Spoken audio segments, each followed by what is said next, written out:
waktu lebih ya cukup lah ya untuk mengerjakannya gitu. Tapi dalam kurun waktu 1 minggu diminta oleh Pak Eko yang administrasi itu harus dikumpulkan gitu. Jadi nanti mau ini aja ya. Jadi mau saya angkat diskusi sebentar atau gini, sekarang saya mau tanya Bapak Ibu, siapa yang mau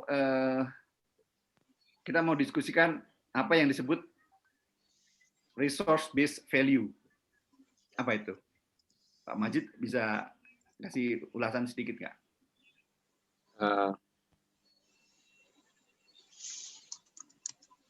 Nilai tambah, Kak Dok.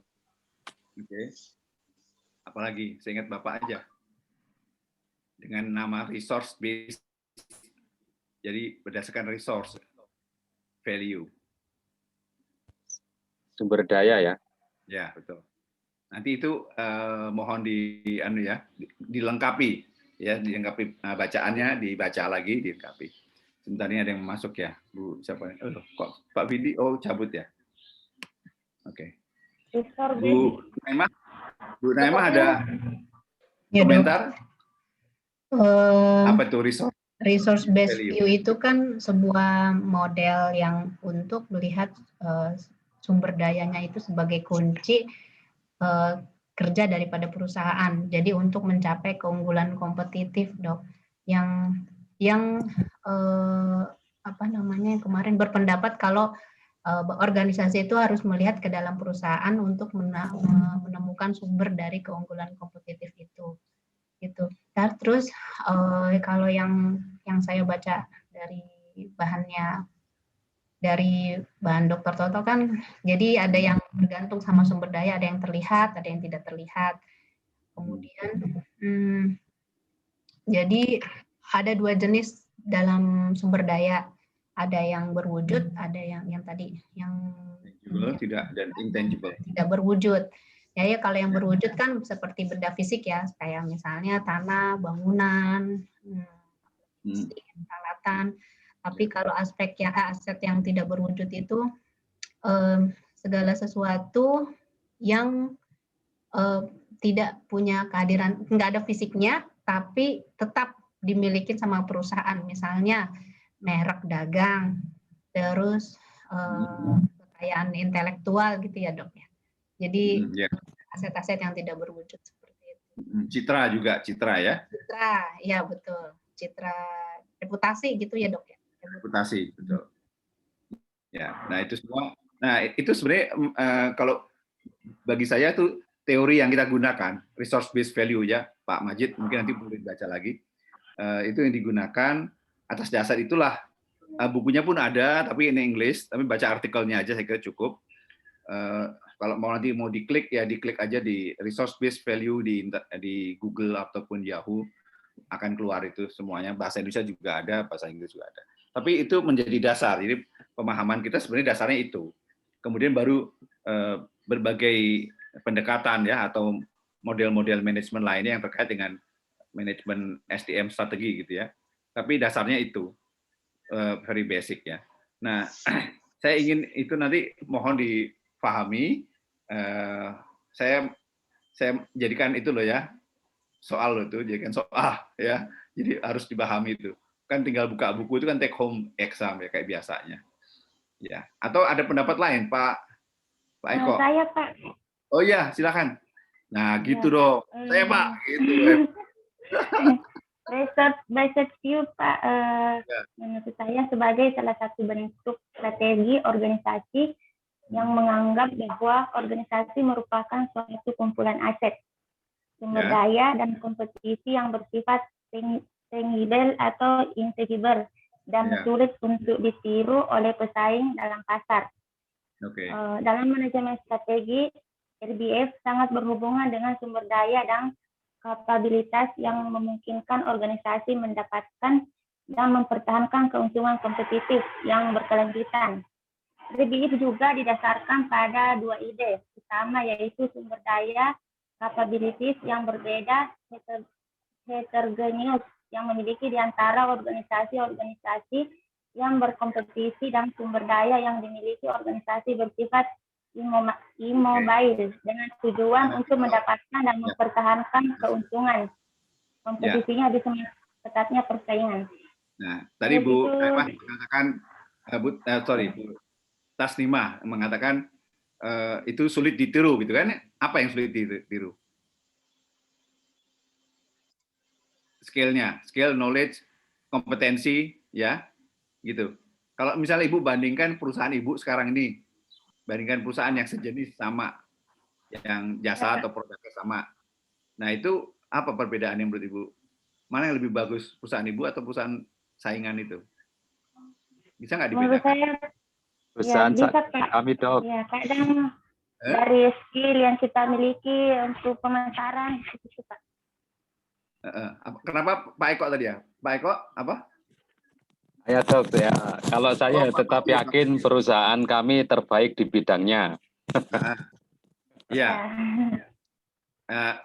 Kalau terbaik di bidangnya, bisa nggak disampaikan apa sih yang lebih baik dari saingan, dari pesaingnya? Nggak, Bapak masih di mute. Kalau kebetulan perusahaan kami adalah di drilling ya, Dokter ya. Oke. Jadi dibandingkan dengan kompetitor itu perusahaan kami lebih baik menurut kami. Apa Karena hebatnya? untuk kami bisa menghasilkan akurasi dari penghitungan cadangan emas itu lebih bagus, gitu. Lebih akurat untuk hasil dari drilling yang kita dapatkan itu. Sekedalaman sekian, kira-kira nanti mengandung emas berapa persen itu lebih bagus.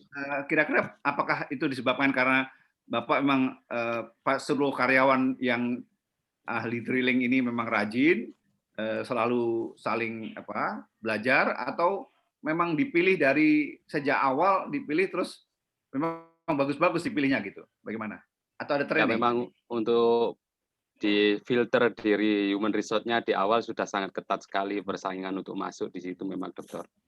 Jadi memang beberapa orang yang bisa masuk memang sudah pilihan yang memang punya high skill untuk di bidangnya masing-masing. Jadi Pak Terutama Majid pengoboran. masuk champion dong ya, Pak Majid ya? Siap, Dokter. Iya Pak gitu dong. Iya Pak, betul Pak. Bagus Bang, betul harus begitu. Ya. Pak Eko ketawa lagi. Kenapa Pak Eko? Iya, Eko itu mau komentar. Terima kasih Pak.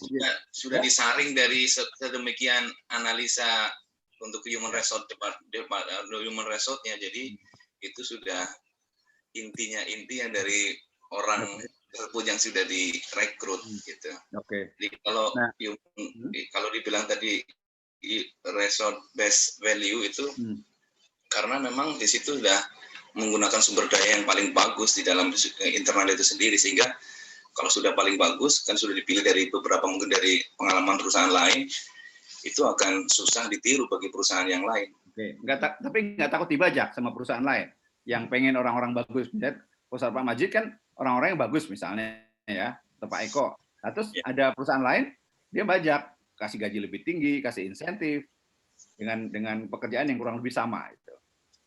Gimana? Biasanya begitu Pak Dokter. Kalau ada orang terbaik kami mau keluar itu pasti ditanya, kamu mau pindah kemana, ke perusahaan mana? Apa kurang gajimu di sini? Biasanya di situ tempat untuk menaikkan bargaining salary itu. Oh gitu. Tapi nggak juga tergantung Dok. Jadi tergantung kalau kita harus membentuk bagaimana caranya supaya karyawan itu loyal pada perusahaan kita. Jadi seperti misalnya suami saya, dipanggil di satu perusahaan lain yang sama-sama di Kuwait juga. Tapi karena dia memiliki loyalitas terhadap perusahaan, maka walaupun dia mau ditarik di situ di tempat lain dengan yang lebih besar, tapi ketika dia merasa bahwa saya harus loyal dengan perusahaan yang saya sekarang, maka dia tidak memilih untuk pindah ke tempat yang lain. Jadi tergantung dari perusahaan itu, dia harus membentuk karyawannya. Bagaimana caranya membentuk karyawan? Bagus. Ya, jadi kalau loyalnya suami ibu kebetulan ya, itu apa sebabnya kira-kira? Kenapa kok nggak mau pindah? Emang perusahaannya bagus di mananya gitu loh? Kok bisa betah gitu? Kok bisa nggak mau pindah? Tidak tergiur dengan uang, tidak tergiur. Apa Iya. yang menyebabkan lengket terus ke situ? Kecocokan dengan pekerjaan bisa jadi. Ya. Jadi Misalnya, kalau sudah cocok sudah nyaman dengan pekerjaannya, yang maksudnya ini sesuai dengan bidangnya, sesuai dengan passion-nya, kemudian dan dia merasa nyaman dengan atasannya, dengan lingkungannya, maka dia merasa bahwa saya tidak perlu teman-temannya. Atau biasanya dikasih pinjaman tanpa bunga gitu akan menarik dari suatu karyawan yang ya, sehingga itu salah satu yang membuat terikat. Mana gitu. Dirantai, kalau itu mah dirantai, nggak bisa pergi. Terikat. Nggak bisa lari tuh Pak Eko. Di Indonesia biasanya kayak gitu. Di Indonesia. Ya, di Indonesia biasa begitu. Ya, itu kasih housing loan yang nominalnya lumayan gede, jadi kita ngelunasinnya kan uang dari mana di Indonesia? Terpaksa harus dijalani sekian tahun. Betul. Jadi memang banyak cara. Tapi kalau kita teruskan diskusi ini, sebenarnya ini menarik kalau buat saya. Karena biasanya nih teman-teman yang sama-sama nih kalau belajar dengan saya, biasanya kita mengarahkan seperti yang itu. Mungkin Bu Naimah tadi nyebut kenapa loyal gitu ya. Jadi ada dua hal utama nih ya, tapi banyak hal ya. Tapi saya biasa mengangkat satu leadership, ya, lalu employee engagement. Gitu. Leadership-nya tuh kita punya kedekatan dengan pimpinan, enak aja gitu. Dia bijak, dia ramah, tapi bisa ngerti kita lah gitu. Bisa ngerti karyawan yang di bawahnya, subordinate. Ya. Kemudian employee engagement itu juga penyebabnya itu. Karena leadership-nya baik, ya, itu kan situational leadership ada ya macam-macam pendekatannya.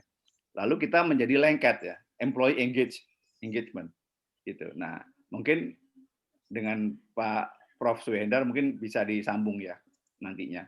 Atau kalau saya lagi ya saya sambung dengan itu. Biasanya nyambung ke sana. Nah, yang saya berikan sekarang ini di tahapan UTS ini lebih kepada pemahaman-pemahaman terutama strategic management resource based value, lalu ada beberapa pengertian yang sebenarnya saya harapkan itu bisa sambil kita melihat kembali ke perusahaan kita, perusahaan gue gimana ya gitu. Jadi makanya saya tanyakan itu, kenapa resource based value itu apa artinya? Nah nanti ini saya mengarah ke sana. Jadi kalau nanti ada soal-soalnya di UTS akan mengarah ke sana. Jadi silakan aja. Hal ini juga bisa diteruskan nanti dalam pemberian penyelesaian soal-soal. Saya mau tanya yang lain lagi nih, Bu Taslimah, ada siapa lagi di sana ya? Saya belum lihat semua nih. Pak Vidi, ada komentar nggak? Oh, dia mau pergi tadi ya? Ya udah, Bapak nyimak aja deh kalau gitu. Bu Dame gimana Bu Dame? Atau Pak Vidi mau ada komentar? Enggak, ya oke. Nggak ada sih, Pak. Dok, cuma ini aja masalah pengelolaan sumber daya manusia di tempat saya itu lumayan bagus juga. Karena ada macam-macam ya. Seperti on-job training, simulations, terus penerapannya ya. Job rotation, terus ada edukasi juga kalau orang nasional yang mau orang-orang Qatari yang mau sekolah lagi itu diakomodasi oleh perusahaan dan kembali dia akan mendapatkan posisi yang lebih tinggi dari itu. Gitu. Ya, bagus. Ya, itu salah satu teknik yang digunakan oleh human resource atau human capital management. Memang ada yang seperti itu. Tidak hanya karena kalau nanti kalau saya nanti bisa berikan sih kalau hanya melihat gaji gitu ya atau imbalan berupa uang itu umurnya nggak lama. Ketika sudah dapat ya lebih besar dari sekarang misalnya gitu ya di saat ini lebih besar itu masanya hanya sebentar. Setelah sekian lama orang ini akan balik lagi menjadi tidak termotivasi gitu. Jadi memang ada dimotivasi atau minus motivasi minus, lalu yang jalan di tengah ada 0, terus yang terus ke kanan adalah plus gitu. Nah, ketika dikasih uang tambah gaji naikkan. Tapi dia tidak berubah pekerjaannya, hanya gajinya saja, maka dari minus itu dia hanya sampai ke 0. Tidak sampai ke plus. Judulnya adalah sekarang yang tadinya tidak punya motivasi, ini menjadi tidak lagi tidak termotivasi. Gitu. Artinya hanya nol. Nanti ketika itu sudah lama, lama-lamaan dia kembali ke minus gitu. Itu merupakan satu research ya. Riset nanti konsepnya ada, bisa dibuka juga. Saya lupa namanya. Tapi sehingga itu tidak laku tuh. Kalau mau dengar ceritanya, tapi ini mungkin sudah nggak valid ya. Tapi itu pernah kejadian. Waktu Garuda saingannya ada Lion ya. Lion kan baru muncul waktu itu ya, tahun berapa itu. Lion, teman saya juga jadi pilot ya kan. Terus mereka pindah, berapa pilot Garuda ini pindah ke Lion. Saya heran juga, kok mau ya pindah ke Lion gitu. Emang kan Garuda kan namanya menurut saya lebih bagus ya waktu itu ya. Sekarang sih nggak tahu. Ya kan masih baru, itu kan Lion kan baru, kok mau pindah? Rupanya itu tadi yang disampaikan Pak Eko ya. Dia diiming-imingi mobil, ya kan? Terus ada pinjaman dan mobil, pindah dia. Nah, setelah sekian lama bingung ya. Ternyata mobilnya juga cuma seperti itu kan orang bisa beli gitu. Artinya tidak lagi menarik gitu. Jadi terus menyesal karena pindah, terus mau balik lagi nggak bisa karena ada ikatan pinjaman. Nah, jadi semacam itu. Jadi praktek-praktek manajemen SDM yang menurut saya tidak tepat ya, atau tidak terhormat menurut saya sih ya. Jadi tidak baik. Jadi harus sebaiknya memang bagaimana supaya employee itu engage ya, employee engagement. Salah satu kuncinya adalah leadership. Nah, situational leadership itu kan ganti-ganti ya. Jadi kalau bicara manajemen SDM pada level strategik seperti ini, memang tidak bisa lepas dari manajemen behavior gitu ya, dari behavior dari seluruh organisasi sebenarnya, karyawan, pimpinan dan sebagainya. Pak Arief, apa kabar Pak Arief? Pak Arief on nggak? Nggak. Oke. Bu Eli? Iya, Pak. Nah, Pak Kabar. Masih sibuk, Bu? Oh, sudah selesai sholat tadi ya di rumah. Oh, oke. Ibu tadi dengar dari kuis yang saya angkat tadi, mungkin saya tanya ini aja ya. Ada kesalahan. Bentar. Iya. Di tempat Ibu pengelolaan SDM-nya seperti apa menurut Ibu? Kalau Ibu ditanya kan, bagaimana perusahaan Ibu pengelolaan seperti apa? SDM-nya ini sih Pak sudah bagus gitu ya. Kita itu menghandle pasien sesuai dengan kemampuan kita. Satu perawat itu kita menghandle 3 pasien sesuai dengan inilah antara kapasitas pasien sama jumlah tenaga itu sudah pas. Terus kemampuan SDM dengan pasien yang akan di assignment-kan ke perawatnya itu juga sudah bagus. Kemudian dari segi finansial juga cukup bagus lah. Ada overtime, terus kemudian ada jaminan kesehatan. Tapi jadi nggak ada perusahaan lain yang akan bajak Ibu atau teman-teman yang lain? Satu rombongan dibajak semua gitu misalnya? Oh banyak sih Pak, banyak sih kadang-kadang gitu ada iming-iming dengan gaji yang lebih tinggi. Banyak sih, lebih enak. Tapi kadang-kadang kita akan memperhatikan ininya, kadang-kadang di tempat kerja yang baru itu protokolnya nanti lebih susah atau prosedurnya lebih susah, itu yang jadi bahan pemikiran kita kalau untuk mau pindah lagi ke suatu perusahaan yang baru gitu Pak. Jadi kalau ada pertanyaan, apa yang menjadi kunci keberhasilan dari perusahaan terhadap untuk mengelola SDM-nya? Apa faktor-faktor kuncinya? Ini kemudahan fasilitas. Yang pertama itu fasilitas yang kita dapatkan dari perusahaan tersebut. Terus kemudian aturan kerja yang diberlakukan perusahaan tersebut terhadap karyawan. Terus kemudian kayak SOP itu kadang-kadang sangat mempengaruhi sekali. Kadang-kadang ada SOP yang memberatkan bagi kita untuk melakukan pekerjaan itu yang kadang-kadang membuat kita agak berpikir untuk gitu. Terus jadi tuntutan. Ibu anggap dalam pengelolaannya di tempat Ibu itu kepemimpinannya oke ya? Bagus lah. Relatif oke lah gitu ya? Relatif oke, nggak terlalu ribet gitu Pak. SOP-nya nggak terlalu ribet. Oke aja lah gitu ya. Siapa Bu pimpinannya? Ibu nggak ada, kita di negara ini nggak ada faktor rasial ya biasanya? Nggak ada. Nggak ada ya? Menarik ya. Ada komentar yang lain, Bu Dame mungkin, atau Pak Arief, Bu Umala, yang udah pada pulang, atau masih udah pada sholat kan? Tapi kan, oh enggak ya, jamnya lain sih sama saya. Ya oke kalau gitu. Nah, Bapak Ibu sekalian, sampai ke saya nanti setelah kita selesai, saya kirimkan itu aja ya, soal ujian ya.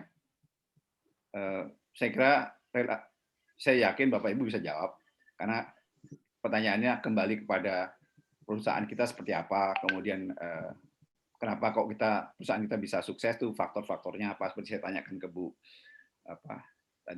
Eli ya. Jadi seperti itu, lalu juga yang tadi dibahas kita dengan Bu Naimah seperti itu juga. Jadi saya kira ini mengawali sampai ke UTS, saya cenderung itu yang kita bahas, terutama nanti mohon dibaca yaitu resource based value, jangan karena itu kita pakai itu ya. Nanti yang lainnya Pak Prof. Suhendar mungkin akan mengangkat yang lain. Oh satu lagi nih, saya ingin mungkin saja Prof. Suhendar kalau nanti Bapak Ibu terus, beliau tuh seringkali suka balance scorecard gitu. Jadi human resource scorecard namanya. Kan bisa tinggal dibaca aja, saya kira banyak itu. Tapi itu menjadi tools ya, menjadi tools atau alat baik analisa maupun alat manajemen untuk mengelola human resource management. Jadi itu salah satunya. Nah, kenapa saya nggak langsung masuk ke situ? Karena saya pikir pemahaman itu menjadi dasar untuk strateginya. Jadi kalau kita akan masuk ke strategic management SDM sebenarnya. Jadi bukan praktek-praktek atau teknik-teknik pengelolaan SDM. Itu sudah lagi tidak bagian ibu bapak sekalian. Tetapi tinggal dibaca aja di buku banyak sekali. Jadi itu terlalu lama nanti waktunya untuk itu. Baik, ada yang mau diangkat lagi kita yang lain terkait apa saja? Saya Dok. Ya, silakan. Pak Majid, enggak? Ya Dok, di buku yang Pak Dokter kirim itu Michael Armstrong. Ya. Ya, itu di situ ada filosofi human resource. Itu sebenarnya goal-nya seorang human resource yang bagus itu secara filosofi itu bagaimana, Dok? Secara filosofi. Yang Pak Majid tangkap apa dari situ? Itu di situ kan ada grafik-grafik semacam begitu ya, alur begitu bagan. Diagram. Ya, yang terkait dengan human resource ada filosofi human resource. Ya. Nah, sebenarnya saya simpel saja sih yang ingin saya tahu seorang HR human resource itu goal-nya yang dicari itu yang bagaimana? Karena kan ya pada garis besarnya sebenarnya human resource itu kan tadi yang kita selalu bilang itu kan resource ya. Jadi harus mengarah kepada keberhasilan perusahaan. Nah, keberhasilan perusahaan itu kalau di manajemen strategi yang Bapak dulu pelajari itu kan ujungnya kan sustainable competitive advantage gitu. Kalau toh sekarang masih kalah dengan pesaing, itu tetap menjadi usaha yang harus diteruskan. Jadi sustainable competitive advantage. Nah, si human resource ini kalau dikaitkan dengan bagaimana strateginya, nah silahkan dicari apakah tadi perusahaan Bapak kan dari awal sudah buat seleksi, tadi Pak Eko juga bilang gitu. Seleksi itu merupakan strategi. Atau model lain adalah jadi selain terima jadi orang yang sudah siap kerja dengan kualitas yang tinggi atau kompetensi yang bagus, bisa juga dikursuskan dari anak-anak yang baru lulus misalnya. Tapi itu kan terlalu panjang. Kalau di zaman sekarang jarang orang ngerjakan itu. Kalau dulu kami di Indonesia, seperti perusahaan penerbangan Garuda Indonesia itu mendidik sendiri dari nol, dari SMA. Dipilih dari SMA, psikotes, atau STM, lalu dilatih terbang. Waktu itu masih dianggap murah ya. Tapi hasilnya kan bagus karena dipilih betul gitu. Nah sekarang nggak bisa, nggak mungkin, itu terlalu mahal kalau sekarang. Sekolah itu mahal sehingga terima jadi. Jadi bajak-bajakan. Nah ilmu bajaknya itu kan juga kebanyakan perusahaan bagus biasanya berhasil untuk menarik orang-orang dari perusahaan yang kurang bagus ya. Gitu. Jadi kalau dibilang itu Pak Majid, intinya ya goalnya sustainable competitive advantage itu harus dicapai, ya, ataupun terbalik, strategi untuk mengelola manajemen SDM itu manajemen SDM strategik itu harus diarahkan, ya, diarahkan untuk mencapai sustainable competitive advantage gitu. Jadi sebenarnya Bapak Ibu dirangkum itu. Saya ada artikelnya sih mengenai bagaimana sebenarnya manajemen SDM itu kemudian bisa mendukung. Saya kira udah pernah saya berikan, mendukung strategi untuk mencapai sustainable competitive advantage. Jadi di Armstrong pun juga sebenarnya itu, kalau Bapak coba dibuka lagi, diulas, tidak lain itu. Nah, tinggal pendekatannya berbagai pendekatan ya. Ada yang service profit change, itu kan teknik-teknik manajemennya. Resource base itu termasuk dasar pemahaman dasar gitu. Mungkin kalau itu belum memuaskan, mungkin kelihatannya saya mengharapkan Bapak baca lagi, ya kan? Ya kan? Itu bukunya bagus loh Pak, sebenarnya. Michael Armstrong itu ya? Ya, betul. Coba deh Bapak sambil kerja sekali-sekali buka lagi. Itu menurut saya lebih bagus daripada lain buku. Itu banyak dipakai terutama di Amerika sama Eropa ya, buku-buku SDM itu. Kan itu Bapak baca yang strategic human resource ya? Ya itu Pak Dokter. Ya, oke. Ada juga yang lain soal Armstrong itu. Ada yang lain Bu? Pak Anjang? Pak Anjang udah gondrong nih. Saya juga hampir gondrong, tapi rambut saya udah habis soalnya. Okay. Oh iya Dok, tukang cukurnya tutup sekarang. Nggak boleh buka. Oh iya ya, COVID ya. COVID ya. Minta tolong istri ya? Gimana Dok? Enggak tolong istri. Minta tolong istri. Oh. Iya bisa sebetulnya Mas, cuman takut tidak memuaskan. Daripada pitak maksudnya. Iya. Ini penasaran dengan pengolahan sumber daya di PNS itu. Kelihatannya etos kerja di pegawai pemerintah itu nggak sebaik di swasta. Yeah. Padahal kalau kita lihat dari awal itu kalau rekrutmen PNS itu lebih ketat gitu dibanding yang di swasta. Maksudnya orang-orang yang PNS itu awalnya itu kan di sekolah-sekolah yang istilahnya punya prestasi bagus lah, biasanya di sekolahnya itu akademiknya itu bagus. Yeah. Tapi kita lihat sendiri etos kerja di yang pegawai pemerintah itu kadang di tertentu ya, nggak semuanya, maksudnya kayak nggak sebagus di swasta gitu. Kalau swasta mungkin karena ada ancaman misalkan kita kurang bagus prestasinya dipecat gitu. Kalau di negeri mungkin karena ada istilah mau kerja nggak kerja tetap aja kan akhir bulannya segitu, maksudnya nggak bakalan dipecat. Apakah karena ada jaminan nggak ada pemecatan atau dibanding swasta, maksudnya jadi etos kerjanya itu kurang maksimal gitu. Ya, bagus. Mungkin, oke, ini bagus untuk diskusi. Ada pendapat lain nggak? Ya pendapat yang lain siap? Bagaimana pendapat lain? Jadi karena bakalan nggak akan dipecat itu, santai-santai aja lah. Lu rajin nggak rajin, dapetnya sama. Gitu. Pak Eko atau Bu Eli, Bu Naima? Ya, kalau saya melihat memang begitu tuh. Jadi kalau melihat nggak bakalan, saya sepakat yang tadi itu bahwa rekrutmen memang sangat ketat dan teman-teman itu memang paling bagus di dalam ASN itu yang sekarang istilah sekarang. Memang cuma untuk punishment dan reward yang dari pihak pemerintah yang kelihatannya memang evaluasinya tidak terlalu ketat seperti di dalam private gitu.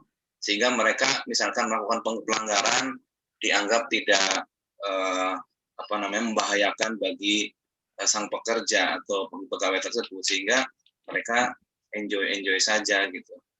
Tapi kalau saya melihat perkembangan saat ini sudah mulai bagus dengan dari peraturan-peraturan yang diperlakukan gitu. Karena saudara-saudara saya, kakak dan adik saya itu PNS, jadi ya mengertilah. Sudah berubah ya. Nah sekarang ada beberapa contoh sih, kalau saya bisa berikan contoh. Semua kan Bapak Ibu kan tahu PT Kereta Api ya, Kereta Api Indonesia. Iya, PT KAI. KAI. Itu gimana Anda lihatnya? Kalau dari segi manajemen, lihat di berita lebih baik ya Pak ya. Jauh sekali. Di bawah apa Jonan, Pak Jonan itu di bawah leadership apa karena leadership ya? Nah itu maksud saya. Tadi kan saya sebut. Iya betul. Leadership yang sangat baik, cocok lah ya dengan mereka menjadi employee engagement gitu. Jadi mereka juga kalau suruh kerja lain ya mereka semangat aja. Satpamnya gitu ya, orang security-nya, Anda tanya apa aja dia ngerti. Jam berapa kereta berangkat ke sini jam berapa, dia bisa nunjukkan jam berapa atau kemana tanyanya. Tapi biasanya dia jawab sendiri. Itu kalau jadi buat masyarakat tidak ada. Kenapa? Ya percaloan dulu banyak sekali, sekarang tidak ada. Bayangin itu, calo yang segitu banyak dan garang-garang itu nggak ada sedikit pun, satu pun nggak ada. Kok bisa? Gitu. Lalu ada nggak yang buang sampah dan meludah di kereta? Nggak ada, nol. Ya, bagus sekarang Pak Dokter, beda jauh memang. Saya sering kereta. Itu kan salah satu contoh penerapan leadership yang terjadi kemudian adalah employee engagement. Itu luar biasa contohnya itu. Gitu. Ya, terus pimpinannya kemana Pak sekarang? Nah jangan tanya saya. Kok nggak dipakai Pak? Nah jangan tanya gue. Itu urusannya mungkin ada hal-hal lain ya, gue nggak tahu. Tapi jelas beliau sangat ya berhasil menurut saya. Saya cuma heran, kok nggak ada yang nyontoh ya? Kok nggak ada yang nyontoh? Itu kan semua orang menikmati. Orang yang dulu pedagang asongan aja menikmati semua. Yang dulu cari duitnya susah, harus di pagar-pagar dia jualan, buka warung ya di pinggiran-pinggiran pagar-pagar kereta api itu banyak, ya kan? Ya walaupun masih ada rel yang kurang nggak ada tutupnya ya masih ada lah, tapi sedikit sekali itu. Nah itu yang saya heran. Ini terlalu jauh menurut saya, terlalu jauh kemajuan di PT Kereta Api itu tidak diikuti oleh lingkungan sekitarnya. Jadi misalnya ada mobil atau truk kijang atau apa nerabas pintu kereta api itu ketabrak kan gitu. Itu kan karena dia sendiri memang tidak teredukasi ya. Orang-orang sekitarnya itu, masyarakatnya itu. Tapi di kereta api sudah luar biasa. Sudah luar biasa kalau saya selalu membanggakan itu. Mari kita lihat coba deh. Pelajari itu, kita buat cari literatur yang membahas itu, penelitian. Saya kira mudah-mudahan tadi saya ketemukan. Lalu yang lain lagi, kalau ini kan kita melihat contoh yang baik ya. Kalau kami di kereta api itu sudut pandangnya di segi safety-nya Dokter, karena kita di bidang keselamatan kerja atau K3. Kalau lihat insiden atau angka kecelakaan di kereta itu sudah menurun daripada yang dulu-dulu. Ya. Artinya ada yang kesetrum di atas. Sekarang udah nggak ada yang kesetrum. Jadi, nah itu kita kan melihat prosesnya seperti apa terjadinya gitu. Yang sekarang baru lagi Pak Ibu belum di Jakarta. Saya barusan ngerasain sekarang nih. Itu saya banggakan juga. Tahu Menteri BUMN si Thohir yang Erick Thohir. Pak Erick ya. Erick itu kan menyelenggarakan di GBK itu ya, menyelenggarakan vaksin gratis itu kan ya, BUMN. Jadi Kementerian BUMN seluruhnya bisa ke situ, terutama yang lansia seperti saya kan. Coba kalau Bapak sempat pulang, mudah-mudahan ya sekarang nggak bisa ya. Coba kalau Pak Majid bisa pulang mungkin. Lihat deh bagaimana dia mengelola. Itu luar biasa Pak.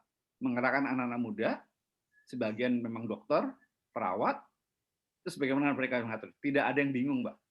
Gitu. Kok bisa? Itu banyak sekali Pak, ribuan mungkin tiap hari. Nah kan sebenarnya kita melihat juga memang sukses, banyak yang sukses. Harusnya dipelajari, kok bisa ya? Nah, dipelajari dong gitu. Ya, jadi saya kira tidak hanya kita dengar cerita-cerita dari luar negeri, tapi Indonesia pun memang ada yang sukses gitu loh. Ya saya kira banyak seharusnya. Jadi itulah saya kira. Saya bisa menampilkan yang baik-baik untuk kita tiru lah gitu. Kita baru sebentar loh, baru 38 menit, belum lama. Pak Vidi ada apa? Udah sampai ya? Mau sampai, Dok. Yang saya salut dari Erick Thohir juga waktu pertama kali dia langsung pangkas Garuda itu ya, Dok. Kenapa Garuda? Yang kasus Garuda itu yang direkturnya. Yang beliau sekarang di mobil Porsche itu. Mobil Porsche, yes. Kan Siapa dia? direkturnya langsung dipotong dia sama Erick Thohir, langsung dipecat. Oh itu yang motor besar. Ya motor besar sama Ya. kebijakan ada istilahnya Ya. ada gundik apa. Kan sebenarnya menarik ya. Garuda itu menarik karena itu perusahaan penerbangan, lalu terbangnya kemana-mana. Jadi kalau misalnya jadi direktur sebentar aja, saya kira mereka dapatkan nama gitu, numpang beken gitu, walaupun cuma sebentar. Nah kalau dapetnya jelek, performance jelek ya diinget banget itu jeleknya seperti apa, ya kan? Itu kesempatan juga. Sekarang juga ya harus hati-hati, nggak begitu aja. Ya. Baik, nggak ada hal-hal lain, saya akan sudahi aja gitu, ya.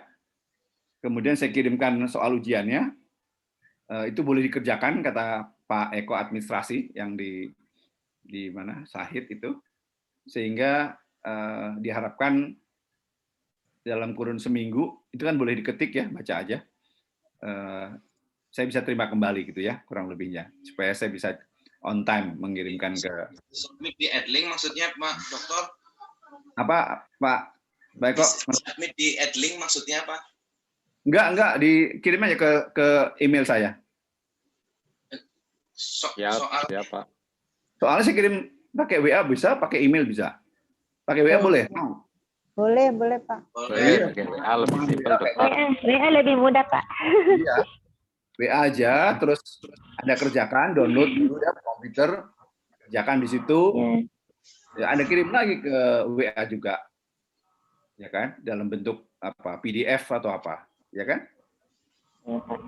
Ya, sekarang gampang sekali. Biar filenya keterima nggak amburadul ya, bagusnya PDF. Ya, betul. Nggak tulis tangan ya, Dok?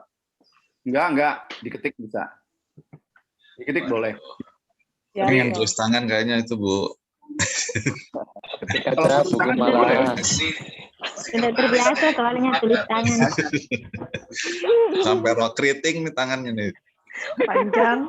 Udah lama saya nggak nulis tangan, pas ya. Udah berapa tahun pas sama dokter kan menulis lagi. Saya nulis askep kan. Kalau nulis siapa yang nulis resep enggak ada yang nulis resep ya. Nulis resep kan sistem online semua. Oh. Silakan aja Dokter Naimah itu tulis resep. Ya, Bu Dokter. Atau nulis obat gitu. Atau apa nggak ada lagi ya. Itu ada gimana, setuju nggak kira-kira? Ya, setuju. Siap Pak Dokter. Pak Dokter, nggih. Ya. Bu Naimah oke? Siap, Dok. Ya, begitu. Ini ketua kelasnya kan Pak Eko ya. Pak Enjang biasanya aktif Pak Enjang. Pak Majid apalagi sering tampil. Kalau buat saya, kalau menjawab apapun dikasih WA, Pak Majid duluan jawab gitu biasanya. Masyaallah. Ya, Pak Dokter aktif ini. Paling aktif Pak Majid. Itu kalau aktif kan. Timingnya sama di situ mungkin Pak. Apa? Kenapa? Timingnya juga sama mungkin di Indonesia. Sama Indonesia. Waktu Indonesia sama-sama waktu Indonesia. Oh iya betul. Wah ini orang luar semua ya. Luar negeri semua. Wah kalau bisa pulang ya, saya juga udah lama jadi nggak ke Timur Tengah nih. Biasanya jalan-jalan ke Doha. Ya udahlah, mimpi aja dulu. Ya mudah-mudahan bisa jalan. Nggak bisa ngirim korma ya? Nggak bisa. Saya ngirim korma Dok dari bulan Februari sampai sekarang belum nyampe. Wah, ya hilang lah itu. Nanti hilang. 3 karton. Oh. Bulukan Pak Eko. Pak Eko udah bulukan itu. Ya jelas lah. Mudah-mudahan nggak sih, karena yang diawetkan itu, yang satu diawetkan. Pakai plastik. Biasanya sih enggak. Oh ya. Tapi saya nggak dikirim ya, enggak ya? Iya, alamatnya juga. Cantumkan alamatnya, Pak. Kasih alamatnya nanti sama Pak Eko dikirim. Kalau mau dikirim, nggak apa-apa. Kalau mau dikirimin sekarang nggak apa-apa. Nanti saya iniin. Kalau Pak Eko tak mau. Alamatnya aja, Dok.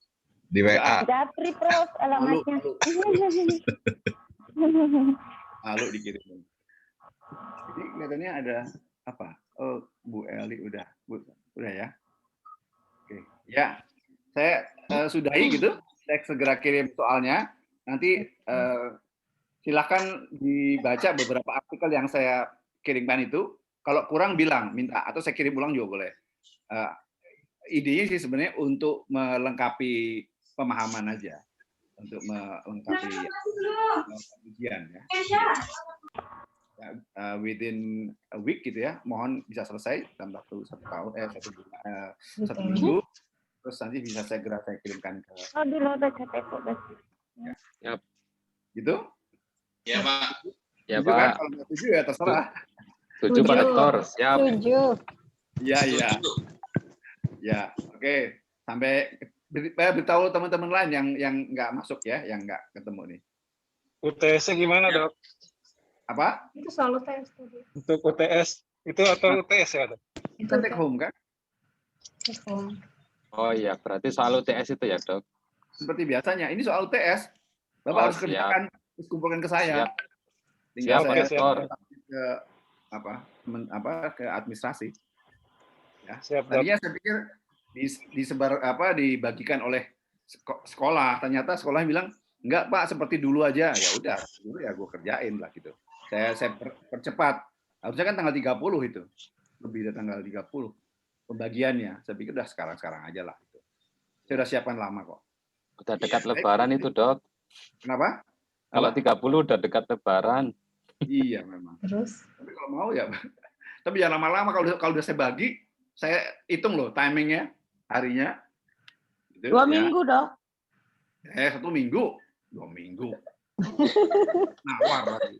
1 minggu, Mbak Kumala. Saya diingatkan itu kok sama si administrasinya. Jadi saya terpaksa. Saya terpaksa memaksa mahasiswa untuk selesai cepat. Jangan. Nawar.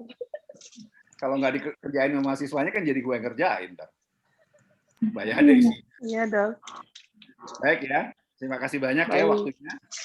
Terima kasih, Pak Dokter. Terima kasih, Dok. Oke. Selamat berbuka puasa, Pak Dokter. Ya, sama-sama. Mudah-mudahan bisa bertemu lagi nanti, Dok. Di Doha. Kalau nanti berkunjung ke Doha. Ya. Doha sudah ke Kuwait, insya Allah. Udah Umroh, Pak, umroh. Mau makan itu apa? Restoran Yemen. Yaman restoran ya. Ya. Restoran mandi. Makan nasi mandi. Kita di Suk tuh loh, di pasar. Di Suk Wakif. Suk Wakif ya benar. Terkenal itu Yamani restoran di Suk Wakif. Ya, kalau orang-orang kita. Tempat lain nggak pengen saya. Udah jangan ngomong makanan deh. Lagi puasa, woi. Lagi hausnya ini jam 5. Iya. Ya udah insya Allah kita baik-baik aja, sehat dan lancar semuanya. Amin. Baik. Assalamualaikum warahmatullahi wabarakatuh. Waalaikumsalam warahmatullahi wabarakatuh.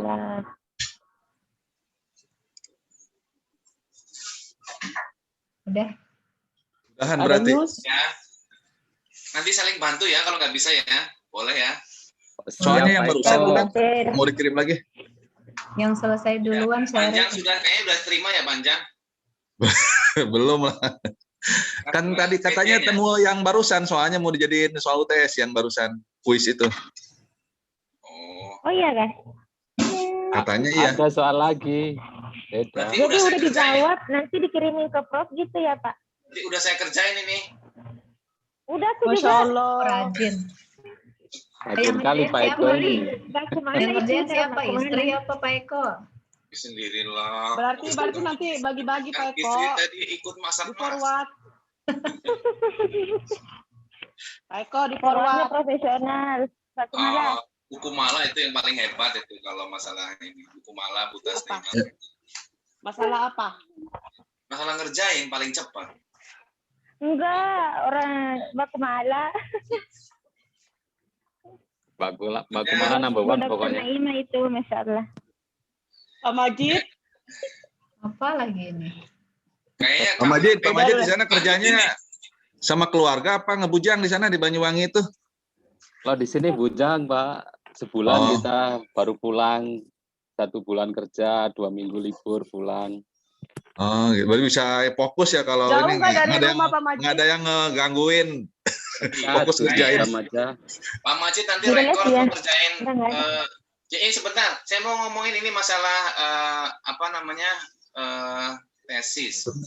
Kemarin itu, jadi katakan ini kebetulan dia tahun depan sudah selesai menjadi kaprodi. Siapa? Pak Tatan. Pak Tatan. Nah, jadi itu per Februari beliau selesai.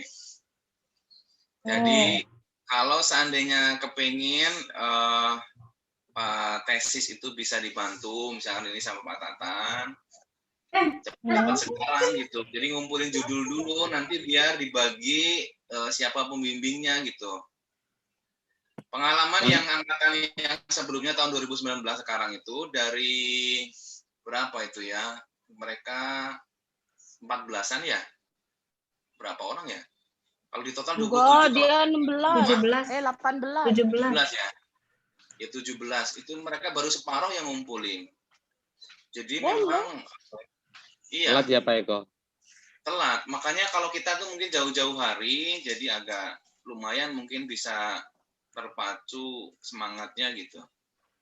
Semester 3 Pak Eko mungkin ya kita bikin proposalnya. Semester 3 kita udah proposal gitu Pak Eko?